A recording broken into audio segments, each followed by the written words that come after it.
Hi, Evan Pantazi. Yeah, I'm still out here walking around after that yesterday coming back from Taiwan, that 30 plus hours of travel. Got to get some oxygen in my body moving around. I got to get some blood moving around, especially in my legs and my ass. I mean, that kills when you sit there for that long, especially like on a long trip where you're confined to your seat for, God, I don't know, that trip was 13 hours from Tokyo to Dallas. 13-hour flight. Kind of amazing, actually. But on the video I just made and released about YouTube and the depth that's in YouTube, I mentioned that I was going to Portugal. Now I go to this is Tuesday, September 3rd, and I will be going to Portugal, leaving here on Thursday the 5th, and I'll be heading over there for the weekend. Now it's exciting for me because I get to do a program that I did quite a while ago, made some videotapes on it, didn't make it public through Budo International or anywhere else. It's on my Platinum subscription, and that's where it's going to remain. I'm not going to make DVDs of it. And the reason is because it's really deep Kyusho. Now, we're going to be working on the Goju-Ryu system because they have two katas. Now, it's not the Goju-Ryu system in particular that I'm expounding on. There's a deeper root to it, but I'm using the katas of Tensho as the electric component of Kyusho, with the white crane and the hands of Shaolin, the 6G hands, or the karate, the China hand. I'm also working the next day on Seiyuchin, which is the blood attacks, the real Denmark. It's not pressure points, it's real targets, how to access them, how to use the forms to access them, and why it follows that pattern, or that pattern, why it describes that and how it describes it. It's a brilliant form, that Seiyuchin, and I've mentioned that before in other videotapes, but I'm just amazed by it.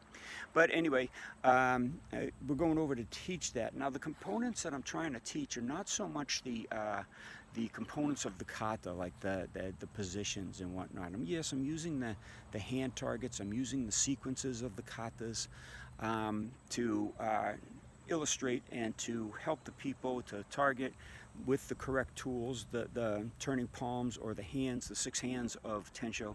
I'm going to help them access the nervous system.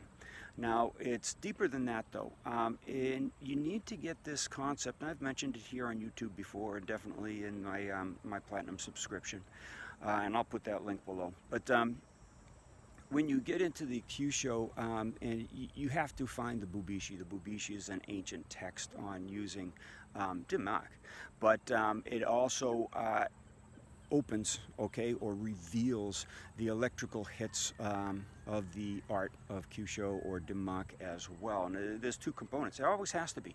There can't just be one polarity in anything. There has to be a positive aspect. There has to be a negative aspect.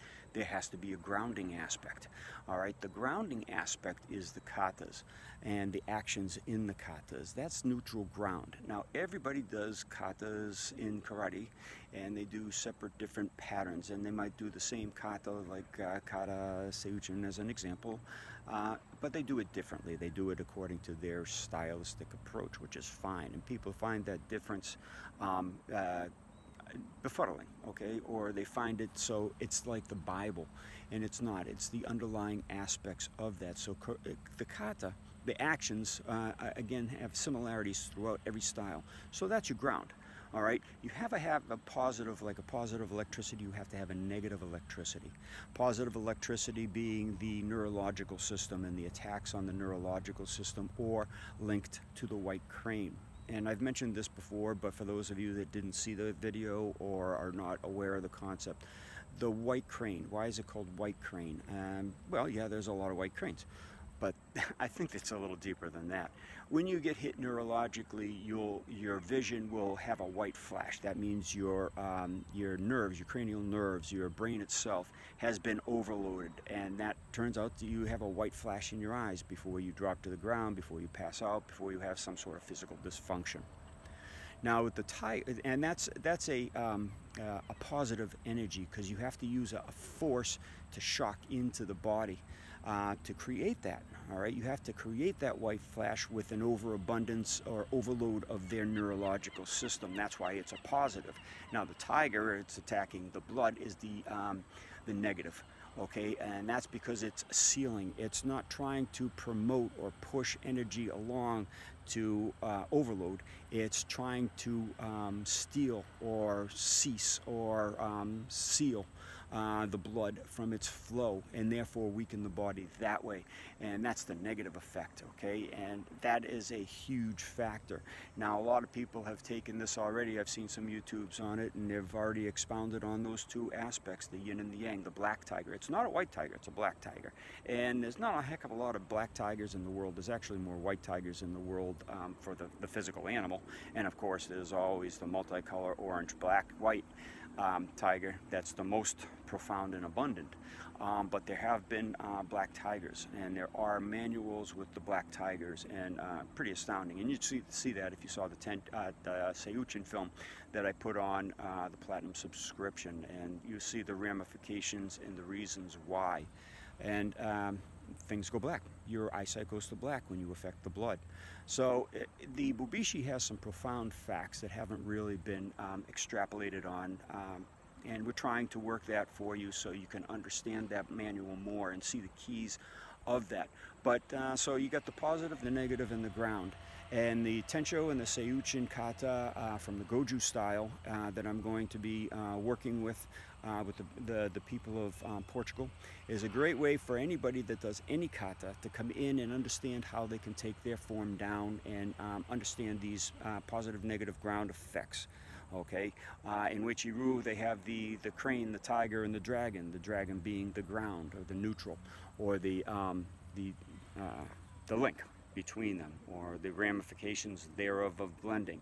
So it's important information if you study karate, and it doesn't matter what level you are in your karate. There's always something to learn from someone that has a different vision, a different sight, a different history, different experience than yourself. We don't get an awful lot of upper ranks. We get 1 or 2 per seminar, but this information is really upper rank information. So why do we give it to lower ranks? Because the upper ranks are too set in their ways with their styles. And I understand it. They've got their style, it's been working well for them, so they keep it and they stay with it, and it's comfortable. Okay, I understand. I don't like to be comfortable. I like to have knowledge. I like to develop higher skill. I want to understand deeply what these old guys that put this stuff together were working with or thinking. And even if it isn't, you can't prove it. You can prove it in certain ways to the texts they wrote and the way that they wrote and what they wrote about the effects and everything. You can link it together. So there's truth and plausibility about it. But we'll never know, because those history books, nobody wrote anything back then. Okay, they wrote, a few people wrote a few things, and they left it to us to piece together. And I think that's a safety valve. If everybody knew everything, then it would be just, you know, it wouldn't be worthy of anything. So to make it valuable, to make it special, to make you putting in the hard, arduous years of training and skill development and suffering the pain and dysfunction, there has to be a reward to it, and that comes in the idea of knowing what they were thinking about putting together when they put together these katas or these styles. Now, again, I mentioned they all used to share until they turned the karate, the China hand, into karate, the empty hand. Okay, and they did that back in the early 1900s. And it was just to not teach all those secrets, to let only those worthy of finding them find them. Okay, and learn them. And I understand, you know, at first I was a little peeved that they wouldn't pass it on, that they kept it only for their own race, but it wasn't that, because they kept it from their race too. You know, you go to China like I just did, or a Chinese outskirt, and I've been to Hong Kong as well, and you work with people of different styles from China, like Bak Mei and Wing Chun and many different styles. And they weren't given this information either. All right, so it wasn't that they were just holding it from non-Asian, non-Eastern cultures. They just decided to keep it to only those that are worthy of learning it. And I'm actually respecting that quite a bit now. And that's the program that we follow. So anyway, long story about a short weekend trip.